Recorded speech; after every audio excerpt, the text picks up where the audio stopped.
Hello and welcome everyone, I am Madals and welcome to another StarCraft 2 England cast. Today I have got a game between MarineKing, the red Terran player in the lower left, and Team Properties Bobson, the blue Terran player in the top right. Now, MarineKing, I'm not sure if it is the MarineKing, as in MarineKing Prime, but the account that this came from was rank 2 GM, so I'm thinking it probably is. Probably, but I'm not going to commit to it, so I'm just going to call him MarineKing, but I don't know if it's genuinely the MarineKing, but that's fine. Anyway, Bobson, Terran, MarineKing, Terran, that means it's a TvT, unsurprisingly, and as a result that means that we should see lots of tanks, lots of Marines, lots of medevacs, Vikings, potentially other interesting unit compositions. We could see anything from a 1 Rax expansion, all the way up to early pressure, Banshee harassment, drop play. It's all really available. I love TvT as a matchup just because it's so strategic and it's so engaging, and it's nothing really seems like a rush. Like, I mean, ZVZ, the reason I dislike, or I don't dislike, the reason ZVZ I find quite interesting to watch is that you can get a lot of pressure, and I'll come back to that because this is a barracks at Bobson's natural, so that is going to be aggressive. Very, very, very aggressive. Just a single proxy racks, not 2 of them. So, be interesting how that goes. And is the SCV going to scout? Is it? It does. Oh, it's scouted. Oh, oh dear. Oh dear. Sad. That is warranting of a sad face. And the barracks is cancelled. And now, of course, MarineKing is, well, a little behind. His barracks are a long way behind that of his opponent, but he's getting a gas up, so it's not too bad. It's just a gas first opening technically now, but yeah. Anyway, what I was saying about ZVZ is it's a mirror matchup, but because of the way lava mechanics work, you can suddenly get a flood of units which can really change the course of the game rapidly. Whereas in TvT, you can't, in my opinion, you can't rapidly produce units. You can't. Everything's got to be very methodical. Everything's slowly ramps up, and all of the positions and things like that can have a bit of an effect. It's a slower pace game, in my opinion, or can be, depending on how much drops are used, but it's also a lot more strategic as well. Army positioning plays such a huge role in it, and your army composition is very, very important, and the way you use your units and the micro potential is huge, so that's why I like that. But MarineKing, following up this barracks with a factory, that's all perfectly normal. It was a 1 Rax expansion, and I think this choice out of Bobson was really, really wise. I don't know if he was intending on going for this, but the fact he forced the cancel of this barracks means that he knows his opponent is going to be behind economically anyway, and delayed in any build he was going for, and that therefore means that he's got the opportunity to take this quite comfortably. And I think that entire choice and reasoning, if it was the choice and reasoning of that, is really, really clever and has put Bobson in a great position. Now we do have the tech lab coming down, we've got the factory finishing up as well, so what are we going to see happen here? There's the switch going to go on, so that's all cool. This basically opens up 2 options. On the one hand you can get blue flame hellions, on the other hand you can get tanks, or alternatively you can just get a starple. Usually don't see the barracks get the tech lab, so that's quite interesting. It's because we're getting the Hellion down, basically. So, quite an interesting build out here from MarineKing. He's going to be able to follow this up. He's going to be getting Banshee. That's why you get the tech lab on the starport, obviously. It will be interesting to see whether we go with Cloak. There's no second gas, so that's what's making me think we probably won't see it with Cloak. It will just be more Marine, Hellion, Banshee play, which in itself can be very, very strong and very, very potent, especially when you are quite low on unit numbers. But we do have the double gas down from Bobson, the double barracks added on as well with the tech lab, so that's probably going to be used for stim. 3 racks, 2 gas, that's all really a nice position to be in. The Banshee is now in production. We've got more Hellions on the way out, more Marines on the way out, obviously. No sign of an expansion yet. That's not going to be seen for quite a while, so should Bobson be able to hold off this aggression and not take too much damage, he's going to be in a really comfortable position, to be honest, because he's going to have the better economy, he's going to have the better income, and as a result that just means he's going to do better mid and late game. But here we go, MarineKing taking down this second, his expansion, basically his natural base, and well, coming down from this, the reactor coming down, more head-ins on the way out. We do have the second Banshee, I do believe, on its way out. No, it's the first Banshee still. I was ahead of myself there a little bit. We did lose 1 unit there. We've got, obviously, the bunker down. Now, that's an important thing. That bunker's going to help hold this by an awful lot. The Headians are not going to have a fun time pulling straight back. Great control right there. Looking at the APM of these two, really quite high, both just under 200. So Bobson really showing that he's holding it nicely. He's holding his own, if this is the real MarineKing, but some damage is going to have to be done. The missile turret coming down as well. The scout didn't go off. I don't know if a Banshee has been spotted, but straight away we've got that coming down. We've got the turret at either mineral line, and that means that Banshee has now been shut down exceptionally hard, which means it's very, very unlikely that this is going to do the amount of damage the MarineKing would want, and as a result, he's going to get quite far behind, because as we can see here, 31 to 28 workers. The Banshee already taking a lot of fire and a bit of back control, not able to decide which way to go. Some Marines being pulled over as well, just trying to deny some of that aggression straight away, and really killing one worker did not warrant the cost of that Banshee. And as we can see, 32 to 28 workers. The Orbit Command still not down for the red Terran player, but all of these units pulling back for the time being, because there's not much they can really do. A third command center coming down, and this is really the only option you've got here. That if you have gone for an early aggressive play, delayed your natural base, and you've done essentially no damage with it, you've got to take a risk in your economy. You have to take this third command center, try and get that third base down to try and catch up and get your income. Otherwise, your opponent is just going to snowball away from you in their production and their income. So that is really a good choice. It's a risk, but it's a good risk to take in my opinion. The reactor coming down, the starport coming down. We've got Stim nearly done, combat shield already finished, and all in all that just means that obviously we're going to get Marine Marauder Medevac is essentially what we're going to be seeing in the early mid-game. Tanks almost certainly going to be introduced in. We do have two Banshees coming in here now with only the one turret. They may be able to do some damage, they may be able to focus it down, but of course Marines are always going to be threat. We've got some Marines up here as well, ready to protect from it, and well, good little sniping off here from the Banshees, taking a hit though from that missile turret. The Marines have to be careful as well, they're coming out of the bunker. I don't know, they have got a couple on very low health there, so need to be careful, but again, still just two more workers killed. It's not really enough in my opinion. You need to be doing a bit more than that in order to really pay for two Banshee. I mean, 3 kills on one, no kills on the other, not really enough. But anyway, the reactor coming down, so transitioning out of this, it's going to be getting some Vikings up to go with the mech style play we've got from MarineKing here. The barracks just flowing down. More SCVs in production, 43 to 41, but 3 orbital commands to 2. So, all in all, MarineKing should be coming back in terms of the income, and as we can see, he is. There's 3 gas against 4 gas as well. The 4 gas for MarineKing, purely because he's going mech. You need a lot more in order to deal with that. We've got Blue Flame and Siege Mode on their way down. Repairs coming up on the Banshee.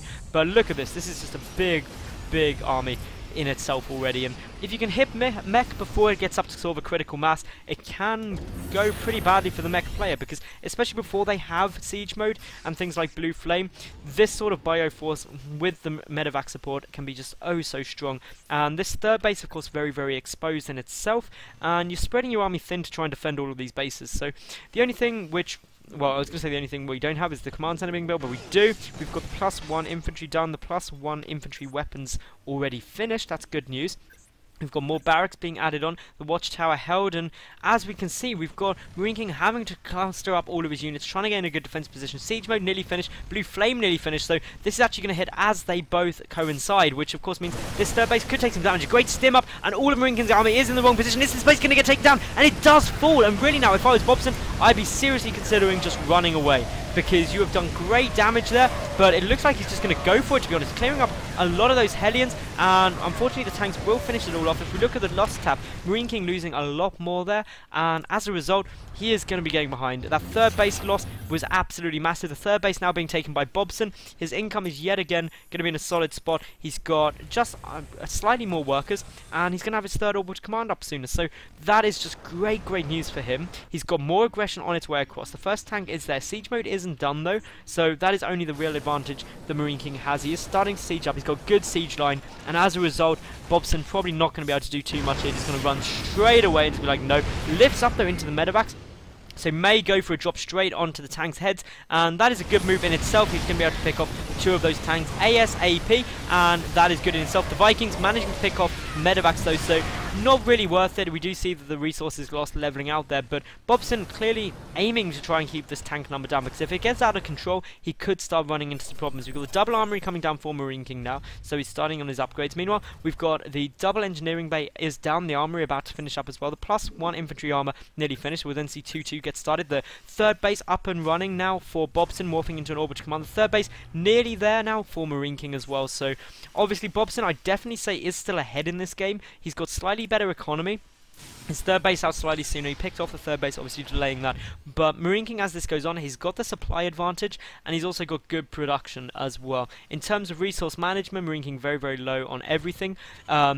Bobson as well, keeping very, very low on everything as well. That is good news. He's getting up the +2 infantry weapons. Hasn't started +2 infantry armor yet. A bit broke, to say the least. Meanwhile, though, in terms of the work count, MarineKing still just ahead, just producing SCVs slightly quicker, but Bobson is making 3 SCVs at a time. That will start catching him up fairly quickly. That's compared to 1 SCV being produced by MarineKing at the moment. Meanwhile, the 1-1 infantry, the 1-1 vehicle upgrades on their way out. We do, of course, have the double factory on its way out. So 2 more factories. So that takes us up to 5. Good production. It's all looking quite nice. Defense position. Worker count very, very equal now. Base count equal. Upgrade count slightly in Bobson's favour. But nice little Hellion push coming in. But of course these tanks are here. They are sieging up. A slight late siege though. But well, the Hellions are going to die anyway. The Marauders doing good damage. A lot of Hellions getting taken down there. And of course the Marines are taking lots of fire from Blue Flame. Concussive Shell helping to deal with the Hellions though incredibly well. Marauders so strong against Hellions, obviously due to not being light units. Now more medevacs on the way out. More infantry on its way out. It's all looking fairly similar. Bobson has taken the supply lead at the moment and is taking the worker lead as well by 6. So not a huge amount, but enough to warrant. But an extra command center on its way down for MarineKing at the moment. That means he's going to have the option of taking his 4th base sooner, have more SCV production, so we'll catch up. The sooner orbital / planetary fortress, which is just great news for me. He'll probably be a planetary fortress down here just to be more safe. But Bobson moving across the map at the same time MarineKing is. And if Bobson can engage his army while it's on siege, he's going to be in an absolutely perfect position, and he stims forward straight away, but the siege is going to come down, and that is going to really deal huge amounts of damage straight away. All of that infantry vaporizing near instant. You've got to get on top of this siege tank line, otherwise you can end up in huge problems. But well, as we can see, most of these tanks getting cleaned up now. Needs to focus fire down the tanks, or else it's not going to really stop this push. And well, 2 tanks remaining, but the resupply is going to be a lot quicker for Bobson, and MarineKing couldn't really afford to lose all of that right now. 3 tanks in a defense position, 3 tanks beats 2 tanks every time. It's like rock, paper, scissors, and you're the paper and Bobson is the scissors. So bad news. Anyway, 4th base coming down, so MarineKing is still definitely in this by taking this 4th base in a good spot, morphing the planetary fortress to be expected, and well, getting 5th command center as well. The 4th command center on its way down for Bobson here, so he's not going to be too far behind in terms of getting that down, just a little way, but not too much of a problem. Now, what else do we have coming down? Obviously, we've got the 3-2 upgrades for infantry. Meanwhile, we do, of course, have the 2-2 upgrades for vehicles coming down for the red Terran player. Meanwhile, yet another push gearing up. A good Viking count. Those medevacs are going to get decimated. And, of course, if you keep the medevac numbers low, you keep the infantry weak. And that's the really important thing to remember all the way through in TvT when you see mech v infantry. But here we go. Bobson yet again. The tanks do manage to siege up, though, and it's a good move Bobson pulled back there because he would have lost an awful lot. Losing the medevacs, though, needs to be careful. Can also think about getting siege up on the high ground, but the Vikings are going to be very helpful. The tank count 10v5, 14 Marauders, 26 Marines though against the 11 Hellions. So all in all, this army balance slightly ahead for Bobson with 12, 13 more army supply. The worker count slightly in MarineKing's favour, but of course this 4th base nearly done up now. The 4th base for MarineKing is going to be helping his income, and as we can see here, he's really quite dominating there. But, well, it's only a matter of time. The sensor tower being really helpful. This gives a lot of time for MarineKing to come and react. And, of course, the downside to mech is it's quite immobile. And as a result, you need these sensor towers in order to be able to appropriately react to your opponent's movements. The Hellions getting some good shots off. A tank siege forced. And, well, if you can get them to siege in a bad position, you can run into some problems. A 5th command center on its way. The 5th orbital command, though, already up, though, for MarineKing. So, overall, Bobson slightly behind economically, but not by too much. He's leveling it out all the time, but MarineKing actually getting into a good position, and as we can see, Bobson is not in a great spot, and he's just running past that tank which got some good shells off, and we could actually see ourselves getting into a base race situation. And to be honest, Bobson is not going to be in a nice position to defend this. He's trying to spread his units as best he can, but this inevitable siege move could run into some major problems. Of course, all of this infantry getting decimated now by the siege tanks. That's some problems straight away. And, well, while in attempt to take out this planetary fortress, MarineKing not pulling to defend quite quickly enough. That in itself is a bit of subpar play. You want to repair that ASAP, because then, obviously, you take out most of this infantry, but a lot of damage being done on both sides. But the tank line for MarineKing is moving forward. Meanwhile, though, Bobson, he is doing nice damage here, he's going to be able to probably pick off that medevac, which really weakens this force. The resupply is looking strong, a good number of tanks, and to be honest, just looking at this position right now, the fact that you've got tanks at your front door is never a good sign, and the fact that you're going to be able to clean this up is really, really good news for you. And Bobson is now definitely in the weaker position, even though he has up his 4th and 5th command center, because, well, one MarineKing can float down this orbital command because he's got that, so that's not too much of a big problem for him. But more importantly, the fact that he's got these tanks here, that is the real big issue. The scan going down, the only real way to deal with those tanks is to try and drop on their heads, but, well, the medevacs are just relentlessly being picked off by the Vikings, so MarineKing really doing an effective job. If we look at the APM of these two, it is staying solidly around the 200 mark, the average slightly lower, but, well, this is all just pretty aggressive. Vikings even landing to get in on this action now, and to be honest, I'm expecting to see Bobson GG out, because I don't see any way he can come out of this right now. While he's got a nice little force here, he's up against 18 tanks with 8 and only 20 Marines. He's going to have a tough time. He's bringing the SCVs, which is always a desperation move when you bring SCVs down, but, well, catching these tanks on the unsiege, so that was pretty much the best engagement he could have possibly hoped for, but he's still got all of this. He's lost his 4th base, he's lost his 3rd base, essentially down to 1 mining base, compared to the 3 mining bases of his opponent, which is never going to be too good. The siege does go up, but the superior tank numbers should mean the MarineKing will ace this fight fairly comfortably. The Vikings landing on top of the tanks as well now, so that just soaks up a bit of damage, does a bit of damage as well. The self-splash is never fun, and, well, the tanks moving forward, getting yet another good siege, but hey, Bobson is managing to move forward, is managing to clean that up, and looks like he's going to hold for the moment. And this game, it's looking pretty close in terms of the supply count, but this is the problem. That massive red bar compared to the tiny blue bar is always going to mean the long-term MarineKing is in a dominating spot. And Bobson, MarineKing, even just being like, who are you? You so good. And getting, if this is the genuine MarineKing, if it is genuinely like MarineKing Prime, getting a who are you? You are so good. That is like super props. So I am definitely going to be tweeting team property with these games from Bobson, because I've cast 3 of them. I don't know which order I'm going to release them in yet, but it's pretty impressive. So definitely cool games, and property deserves some cool exposure for this, so I'm definitely going to try that, make that work, and it's why I cast the games, because I've seen they do some awesome play. And now MarineKing is taking some problems. He's going to lose this 4th base, losing quite a few mules as well, which you never really want. The siege coming up, that's always an advantage. Getting a scan on the high ground in order to see the tanks which are sieging up there. The first volleys go off for Bobson, which of course is very important indeed, but MarineKing just looks like he's got superior numbers, will be able to hold, and, well, that in itself, this is a real back and forth game. I'm loving this game. It is absolutely an amazing TvT.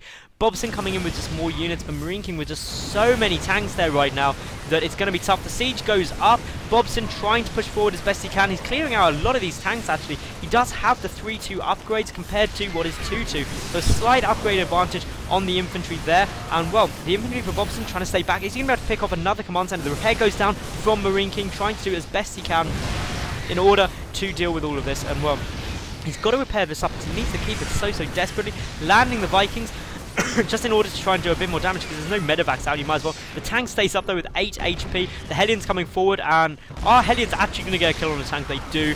Don't remember the last time I saw that, but that's cool. Importantly, a hidden expansion up here, though, for Bobson. That is really important for him. And the work count is pretty similar. Both players mine out of their natural. The 3rd base is up and running for both players, but this 4th hidden base for Bobson is absolutely essential. I cannot overemphasize rather how important this is right now, because this is basically a base that is unbeknown to MarineKing and is really helping the income. As you can see, it's actually putting Bobson temporarily ahead in terms of the mineral income, which is oh so important. Both players pretty low on supply, and really it's this 3-3 upgrade is the big factor for MarineKing.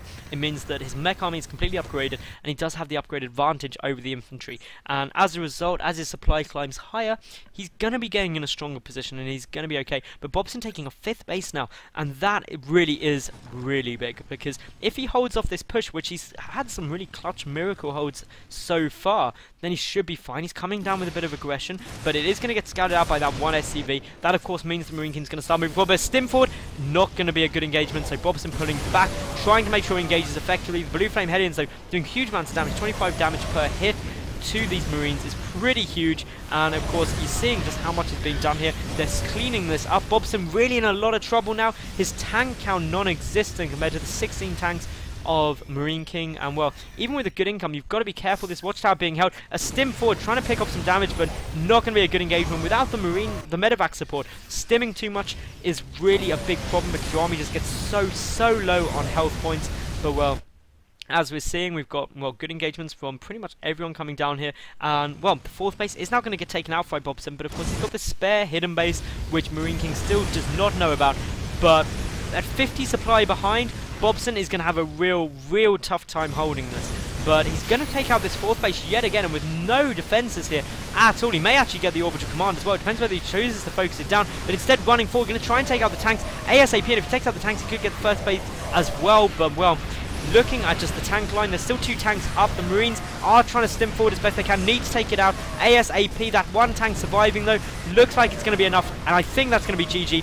Well played. But Bobson, if that was the real MarineKing, which it very well could have been, Bobson does deserve a huge amount of credit because he just did an amazing game. And he got big props from MarineKing as well, which is no easy feat, and getting compared to a Korean Terran is like probably one of the biggest compliments you could get in StarCraft 2. But anyway, if you guys enjoyed that game as much as I did, please subscribe, leave a cool comment, and yeah, I'll catch you tomorrow for yet another new game. Thanks for watching, and bye for now.